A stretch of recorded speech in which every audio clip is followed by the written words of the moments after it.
அன்பானவர்களே வணக்கம். நம்ம ஸ்டூடெண்ட்ஸ் மத்தியில் ரொம்ப அதிகமாக கவனம் பெறாத ஃபீல்டு எதுன்னு பார்த்தீங்கன்னா நியூட்ரிஷன் அப்படிங்கிற ஊட்டச்சத்து உணவூட்டவியல் சார்ந்த படிப்புகள். நியூட்ரிஷன் டயட்டிக்ஸ் படிப்புகளை படிப்பவர்களுக்கு மருத்துவமனைகளில், உணவு நிறுவனங்கள், ஆராய்ச்சி திட்டங்கள், ஃபிட்னஸ் சென்டர்ஸ், ஹெல்த் கேர் நிறுவனத்தில் நிறைய வேலைவாய்ப்புகள் இருக்குது. Nutritional therapist, food labelling specialist, humanitarian nutritionist அப்படி பொறுப்புள்ள பணிகளில் நாம் இதை படித்தா சேரலாம். சொந்தமாகவும் நிறைய கவுன்சிலிங் சென்டர்ஸ் நடத்தலாம். டாக்டர்ஸோட நெருங்கி பணியாற்றக்கூடிய முக்கியமான பணிகள் இதெல்லாம். சென்னையில் இருக்கிற Loyola college, Presidency, Stella Mary's உட்பட தமிழ்நாட்டில் நிறைய காலேஜஸ் அண்ட் யூனிவர்சிட்டியில் பிஎஸ்சி நியூட்ரிஷன் அண்ட் டயட்டெட்டிக்ஸ் படிப்பு இருக்குது. இந்த ஃபீல்டில் ஹையர் எஜுகேஷன் படிக்க மிகச்சிறந்த 2 சென்ட்ரல் கவர்மெண்ட் இன்ஸ்டிடியூஷன் இருக்குது. ஒன்று ஹைதராபாத்தில் இருக்க நேஷனல் இன்ஸ்டிடியூட் ஆஃப் நியூட்ரிஷன். இதில் என்ட்ரன்ஸ் எக்ஸாம் மூலமாக நம்ம சேர முடியும். எம்எஸ்சி ஸ்போர்ட்ஸ் நியூட்ரிஷன் அப்படிங்கிற கோர்ஸ் கூட இங்கே இருக்குது.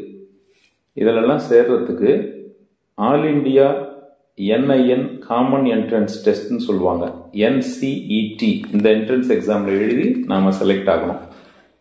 வாங்கியிருக்க ரேங்க் அடிப்படையில் கவுன்சிலிங் மூலமாக ஸ்டூடெண்ட்ஸை செலக்ட் பண்ணுவாங்க. இதே மாதிரி நியூட்ரிஷன் படிக்க இன்னொரு சென்ட்ரல் கவர்மெண்ட் இன்ஸ்டிடியூஷன் எதுன்னு பார்த்தீங்கன்னா central food technological research institute. இது மைசூரில் இருக்குது. இங்கேயும் நிறைய நியூட்ரிஷன் அண்ட் டயட்டிஷியன் கோர்சஸ் இருக்குது.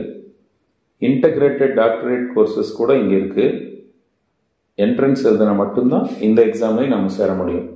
எதிர்காலத்தில் நியூட்ரிஷன் டயட்டிஷியன் படித்தவங்களுக்கு மிகப்பெரிய தேவை இருக்கிறதாக நிறைய ரிசர்ச் சொல்லுது. உணவு, மருத்துவம், மரபு வாழ்க்கை, ஆராய்ச்சியில் ஆர்வம் இருக்க ஸ்டூடெண்ட்ஸாக நீங்கள் கண்டிப்பாக இந்த கோர்சஸ் பக்கம் உங்கள் கவனத்தை திருப்பலாம். அடுத்ததாக நான் சொல்ல போகிறது நிறைய புதுமையான வாய்ப்புகளை தரக்கூடிய ஃபேஷன் டிசைனிங் படிப்புகளை பற்றி. ஆக்கத்திறன் உள்ள ஸ்டூடெண்ட்ஸுக்கு ஃபேஷன் டெக்னாலஜி ரொம்பவும் பொருத்தமான படிப்பு. தமிழ்நாட்டில் நிறைய காலேஜஸ், யூனிவர்சிட்டியில் பிஎஸ்சி ஃபேஷன் டிசைனிங் படிப்பு இருக்குது.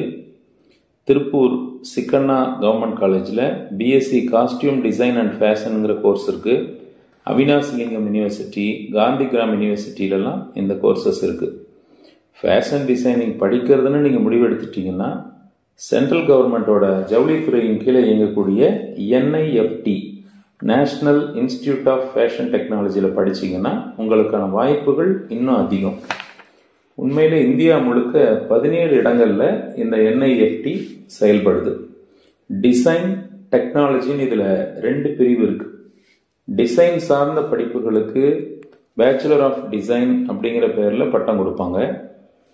டெக்னாலஜி சார்ந்த படிப்புங்கிறது BF டெக் கொடுப்பாங்க. மொத்தம் இருக்கிற 17 சென்ட்ரல் கவர்மெண்ட் NIFTலையும் சேர்த்து BDES BF டெக் படிப்புகளுக்கு 4128 சீட்ஸ் இருக்குது. கேட் எக்ஸாம் எழுதணும் நம்ம ஸ்டூடெண்ட்ஸ். ஜென்ரல் எபிலிட்டி டெஸ்ட் GATன்னு சொல்லுவாங்க. உண்மையிலே இது +2 எக்ஸாமுக்கு முன்னாடியே நடந்து முடிஞ்சிடும். இதில் படிக்கணும்னு நினச்சிங்கன்னா ரெகுலராக நியூஸ் பேப்பர்ஸ் அண்ட் வெப்சைட்ஸை நம்ம ஃபாலோ பண்ணணும். அவங்க சொல்கிற டேட்டுக்கு நம்ம அப்ளை பண்ணியிருக்கணும்.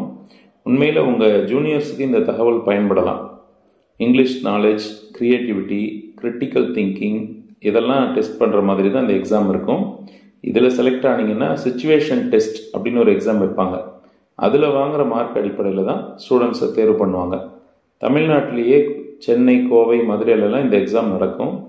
+2ல் எந்த குரூப்பை நீங்கள் எடுத்திருந்தாலும் இந்த பேச்சுலர் ஆஃப் டிசைன் படிக்கலாம். ஆனால் BF டெக் படிக்கிறதுக்கு +2ல் மேத்ஸ், ஃபிசிக்ஸ், கெமிஸ்ட்ரி கம்பல்சரி படிச்சிருக்கணும். பறந்து விரிந்த இந்த உலகத்தில் நிறைய வாய்ப்புகள் இருக்குதுங்க. தேடல் இருக்கிறவங்க இதுபோல் வித்தியாசமான படிப்புகளை கூட தேடி தேடி படித்து வாழ்வில் முன்னேறலாம். வாழ்த்துகள். வணக்கம்.